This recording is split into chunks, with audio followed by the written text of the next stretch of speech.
F-35 पांचवी पीढ़ी का लड़ाकू विमान है। अगर F-35 में वो स्टेल्थ तकनीक है, इसके द्वारा ये कहा गया कि इस पर F-35 डिटेक्ट हो गया।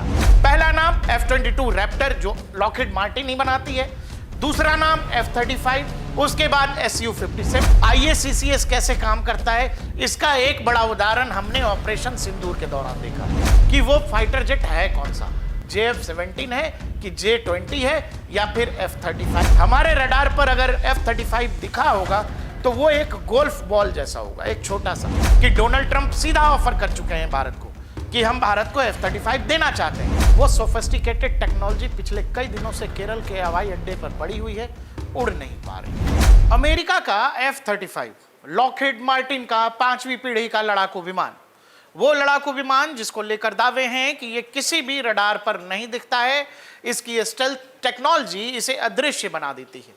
ये दुश्मन की वायु सीमा में जाकर अपने ऑपरेशंस को अंजाम देकर वापस आ जाता है और दुश्मन के रडार इसे पकड़ नहीं पाते।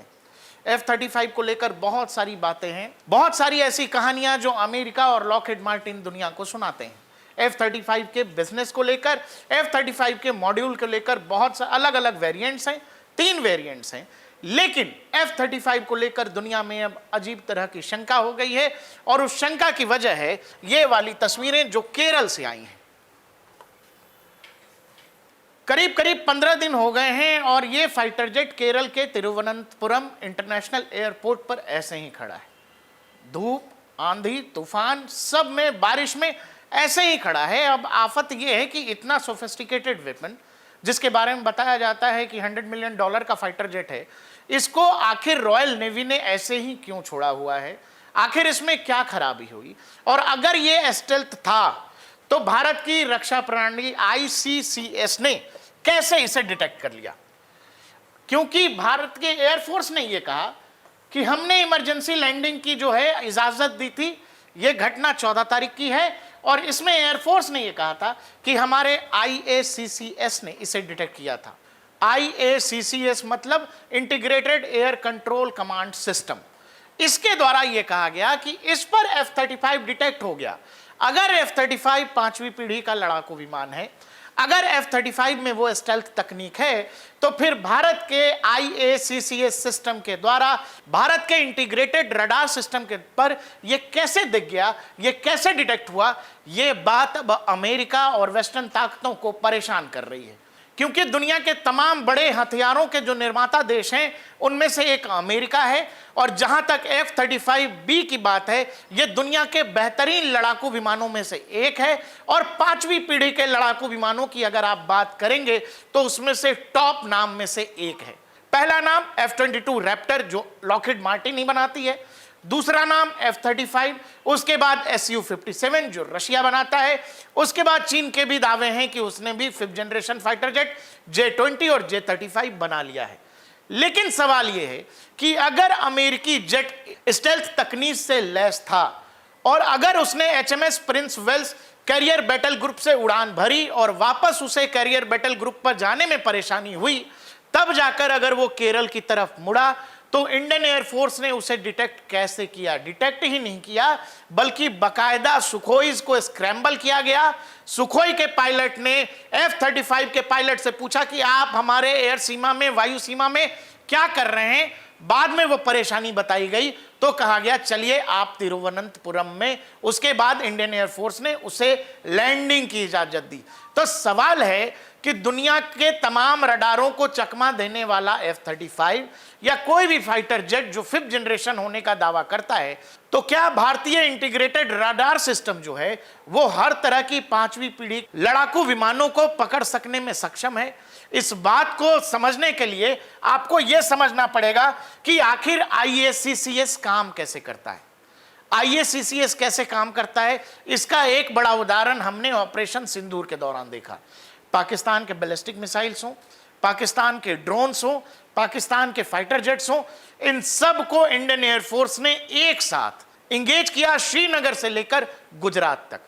राजस्थान में भी ड्रोन हमले हो रहे थे, गुजरात के कच्छ इलाके में, भुज इलाके में भी ड्रोन्स का हमला हो रहा था, पंजाब में भी ड्रोन्स का अटैक हो रहा था, श्रीनगर जम्मू में भी ड्रोन्स का अटैक हो रहा था। उस पूरे पाकिस्तान बॉर्डर पर एलओसी का जो पूरा इलाका है वो पूरा इलाका इंगेज था और भारतीय इंटीग्रेटेड रडार सिस्टम ने वो सारे के सारे दुश्मन के, चाहे ड्रोन्स हो, फाइटर जेट्स हो या मिसाइल्स हो, उनको डिटेक्ट किया। डिटेक्ट ही नहीं किया, बाद में मिसाइल्स ने उनको ऊपर इंगेज भी किया और उनको डिस्ट्रॉय किया। भारत का जहां तक ऑपरेशन सिंदूर का सवाल है, उस पूरे ऑपरेशन में भारत की जो रक्षा प्रणाली रही, भारत का जो रडार सिस्टम रहा, वो लगभग 100% तक सफल रहा।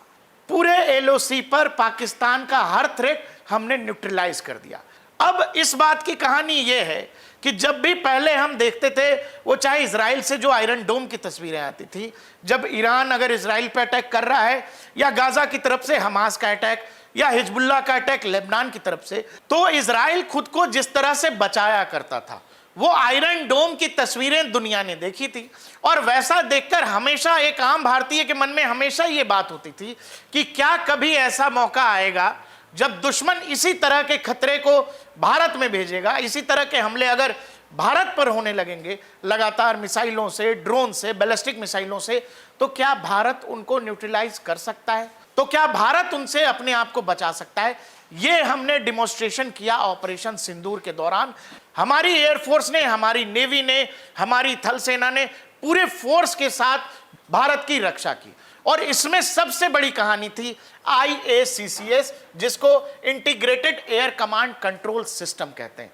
दरअसल ये जो सिस्टम है वो ये है कि अगर मान लीजिए, सामान्य भाषा में ये समझ लीजिए, थल सेना के जो रडार्स हैं, जो सिविलियन रडार्स हैं, जो एयरफोर्स के रडार्स हैं या नेवी के रडार्स हैं, ये सभी रडार्स एक साथ जॉइंट्स होते हैं। इसमें अलग अलग बहुत सारे और भी सिस्टम्स होते हैं और सारी जानकारी एक जगह इकट्ठा की जाती है और उस आधार पर फिर चाहे मिसाइल सिस्टम हो या बाकी के एयर डिफेंस सिस्टम हो, उनको वो जानकारी भेजी जाती है। अगर हवा में वो थ्रेट लगता है कि कोई खतरा है, तो उस हिसाब से किस हथियार का इस्तेमाल करना है, कब करना है, यह सब इसी integrated air control command and control system द्वारा तय होता है।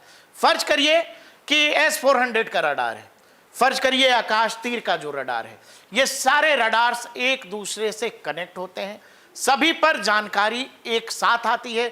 रियल टाइम में ऐसा कमांड सेंटर जो है ऐसा दिखाई देता है। ऑपरेशन सिंदूर के तुरंत बाद इंडियन एयरफोर्स ने एक तस्वीर जारी की थी, वो यही तस्वीर है। ये उसी integrated air command control system के का जो हेडक्वार्टर है, जहां से ये सब ऑपरेट हो रहा था, ये वही एयरफोर्स के जवान आपको दिख रहे हैं और ऑफिसर से। मतलब रियल टाइम में आसमान में हो रही हर घटना को एक तरह से एनालाइज किया जाता है, एक तस्वीर तैयार की जाती है कि ऊपर हो क्या रहा है। फर्ज करिए कि कोई दुश्मन का लड़ाकू फाइटर जहाज हमारी वायु सीमा में है, उसकी गति क्या है, वो अभी कितनी दूरी पर है, वो किस गति से चल रहा है, उसके पास कौन कौन से हथियार हो सकते हैं, ये सब एक अंदाजा लगाया जाता है। इस आधार पर जिस लेवल पर रडार उसको डिटेक्ट करता है, रडार डिटेक्ट ही नहीं करता, रडार ये भी डिटेक्ट करता है कि वो फाइटर जेट है कौन सा, JF-17 है कि J-20 है या फिर F-35 है, जैसा IACCS ने F-35 को डिटेक्ट कर लिया। मतलब कि भारत के पास 5वीं पीढ़ी के लड़ाकू विमान बनाने की तकनीक शायद अभी न हो। हम एमका प्रोजेक्ट को आगे बढ़ा रहे हैं, संभव है अगले 10-15 साल में वो भारतीय वायुसेना पहली फ्लाइट उसकी हम देख सके। लेकिन भारत के पास 5वीं पीढ़ी के लड़ाकू विमान को डिटेक्ट करने और उसे ट्रैक करने की क्षमता है, और उसका कारण है हमारे पास दुनिया के बेहतरीन रडार्स का इंटीग्रेटेड सिस्टम है, जो रियल टाइम पे हम F-35 को भी डिटेक्ट कर पा रहे हैं। F-35 जिसका रडार क्रॉस सेक्शन एरिया लगभग ना के बराबर है। अगर आप उसके रडार क्रॉस सेक्शन एरिया की बात करें, इसका मतलब यह होता है रडार पर जो ऑब्जेक्ट दिखाई देता है, रडार पर कोई भी खतरा जो हवा में है उसका एक सिग्नेचर दिखता है। वो सिग्नेचर कैसा है, तो वो सिग्नेचर ऐसा, ये समझ लीजिए हमारे रडार पर अगर F-35 दिखा होगा तो वो एक गोल्फ बॉल जैसा होगा, एक छोटा सा, इतना सा ही दिखा होगा। इतने में आपको ये तय करना है। और साथ ही भारत ने केवल पता नहीं लगाया, भारत ने ये भी पता लगाया, मतलब इंडियन एयरफोर्स ने ये भी पता लगा लिया कि ये फाइटर जेट है कौन सा। हमने पहले उस फ्लाइट को डिटेक्ट किया, उसे ट्रैक किया, बाद में यह भी पता लगा लिया कि ये दरअसल F-35 है, 5th जनरेशन फाइटर जेट है। और जब मैं आपसे ये बार बार कह रहा हूं कि 5th जनरेशन फाइटर जेट को डिटेक्ट किया है, तो आप इस बात को मत भूलिएगा कि चीन भी दावा करता है कि उसके पास 2 5th जनरेशन फाइटर जेट हैं, J-35 और J-20। दुनिया ने इनकी कैपेबिलिटीज, ये कितने काबिल एयरक्राफ्ट हैं, इनकी क्या ताकत है, दुनिया ने अभी तक नहीं देखा है, लेकिन चीन का दावा है कि ये 5वीं पीढ़ी के लड़ाकू विमान है। तो ये जो खबर है, जो इंडियन एयरफोर्स की ये जो कैपेबिलिटी है कि वो 5th जनरेशन फाइटर जेट को डिटेक्ट कर सकते हैं, डिटेक्ट ही नहीं कर सकते, उसे ट्रैक कर सकते हैं, हवा में इंगेज किया जा सकता है। तो मतलब ये जो अदृश्य होने की क्षमता है, जो स्टेल्थ तकनीक है, देखिए 5वीं पीढ़ी या 4थी पीढ़ी के जो लड़ाकू विमान हैं या 4.5 जनरेशन का जैसे राफेल है, इन सब को 5वीं पीढ़ी से अलग एक ही बात करती है, वो ये राफेल स्टेल्थ तकनीक से नहीं है, राफेल एक अदृश्य विमान नहीं है। राफेल अगर किसी दुश्मन के वायु सीमा में जाता है तो वो रडार पर दिखेगा, लेकिन 5th जनरेशन फाइटर जेट्स के साथ ये कहा जाता है कि वो रडार पर दिखते ही नहीं हैं, इसीलिए वो और भी संघारक और घातक हो जाते हैं। लेकिन अगर भारत ये कर पा रहा है तो ये चेतावनी, एक तो लॉकहीड मार्टिन चूंकि दुनिया भर में अपने फाइटर जेट बेचना चाहता है तो उसके लिए खतरे की घंटी है। अमेरिका के लिए परेशानी की बात यह है कि डोनाल्ड ट्रंप सीधा ऑफर कर चुके हैं भारत को। Starting this year, we'll be increasing military sales to India by many billions of dollars. We're also paving the way to ultimately provide India with the F-35 stealth fighters. In 2017, my administration revived and reinvigorated the Quad security partnership. In our meeting today, the Prime Minister and I reaffirmed that strong cooperation among the United States, India, Australia, and Japan कि हम भारत को F-35 देना चाहते हैं। ऐसे में अगर भारत अपने रडार पर F-35 को डिटेक्ट कर ले रहा है और कोई भी वायुसेना या देश 5th जनरेशन का फाइटर जेट खरीदती इसीलिए है क्योंकि उसे स्टेल्थ तकनीक चाहिए, उसे वो तकनीक चाहिए कि वो दुश्मन के देश में जाए, हमले को अंजाम दे और दुश्मन के रडार उस हथियार को पकड़ भी ना सके। लेकिन अगर F-35 भारतीय रडार पर पकड़ा जा रहा है तो इसकी क्या गारंटी है कि उसे चीन के रडार नहीं पकड़ पाएंगे। इसीलिए अब ये एक झटका है अमेरिकी हथियार लॉबी के लिए भी कि भारत शायद ही अब F-35 को लेने को लेकर सोचेगा, जबकि सीधा सीधा राष्ट्रपति ट्रंप की तरफ से ऑफर था कि हम भारत को F-35 देने को तैयार हैं। आपको पता है अभी अभी रशिया ने बिल्कुल 100% ट्रांसफर ऑफ टेक्नोलॉजी के साथ, सोर्स कोड के साथ Su-57 वही इंफ्रास्ट्रक्चर जो इंफ्रास्ट्रक्चर में हम Su-30 का निर्माण कर रहे हैं, उसी इंफ्रास्ट्रक्चर में Su-57 बनाने की बात हो रही है। तो भारत आखिर F-35 की तरफ देखेगा क्यों? एक और बार मैं आपको यह समझा देना चाहता हूं कि IACCS प्रणाली जो है, जो भारत ने बिल्कुल, जिसको जुगाड़ टेक्नोलॉजी कह लीजिए, हमारे यहां हम भारतीयों के बारे में दुनिया में एक बात कही जाती है कि चाहे किसी भी परेशानी में आप हो, भारतीय जुगाड़ लगा लेते हैं। तो वो जो जुगाड़ टेक्नोलॉजी है जिसमें हमने इंटीग्रेट किया है हमारे, जो हमने रशिया से खरीदा हुआ जो डिफेंस सिस्टम है S-400, आकाश तीर हमारा इंटीग्रेटेड, हमारा इंडिजिनस सिस्टम है, तो इन सब को हमने जोड़ा है। इन विदेशी हथियारों को, देशी हथियारों को, सबको हमने जोड़ा है। रियल टाइम पे जो जानकारी आती है, थ्रेट है किस तरह का, मच्छर मारने के लिए तलवार निकालने की कोई जरूरत नहीं है। तो ये सब कुछ रियल टाइम पे तय होता है, उसके बाद दुश्मन को हवा में इंगेज किया जाता है। दरअसल सामान्य भाषा में आप ये समझ ले तो ये IACCS में कई रडार और सेंसर लगे होते हैं, जैसे जमीन पर लगे रडार, एवॉक्स जो हवा में उड़ने वाले रडार हो, और सैटेलाइट सेंसर। ये रडार रेडियो तरंगे, वेव्स भेजते हैं जो हवा में मौजूद चीजों जैसे विमान, मिसाइल या ड्रोन से टकराकर वापस आती हैं, और वैसे ही ये अपनी लोकेशंस को उजागर कर देते हैं जो हवा में थ्रेट रहता है।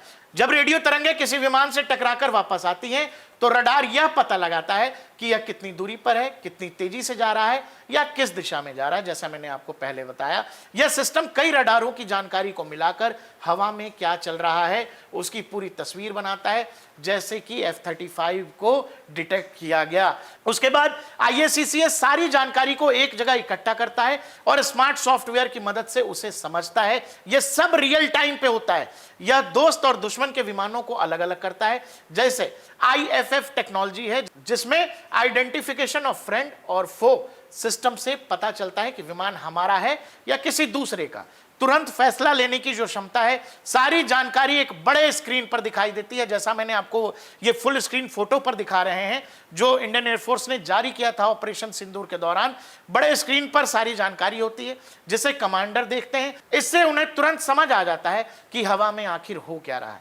अगर कोई खतरा दिखता है तो वो फाइटर जेट भेज सकते हैं या मिसाइल दाग सकते हैं या अलर्ट जारी किया जा सकता है। ISCCS सैटेलाइट, फाइबर ऑप्टिक्स, अन्य सुरक्षित तरीकों से वायुसेना के बेस, मिसाइल यूनिट और अन्य हिस्सों से जुड़ा रहता है।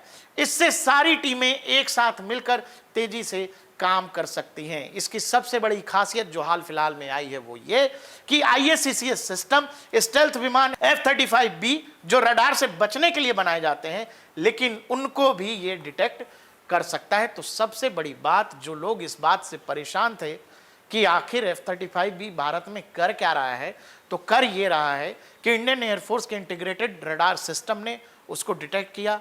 डिटेक्ट ही नहीं किया बल्कि बाद में ट्रैक भी किया। अब अमेरिकी और ब्रिटिश इस बात से परेशान हैं कि भारत ने ये कैसे किया।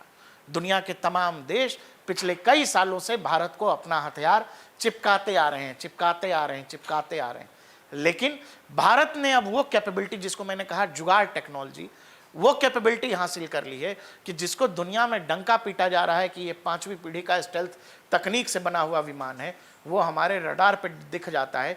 तो आप ये समझ लीजिए कि अमेरिका की हथियार लॉबी, अमेरिका, डोनाल्ड ट्रंप के लिए ये कितना बड़ा झटका है कि जो लोग, जिनको आज भी भारत 1947 जैसा ही लगता है, उनके लिए ये किसी तमाचे जैसा है।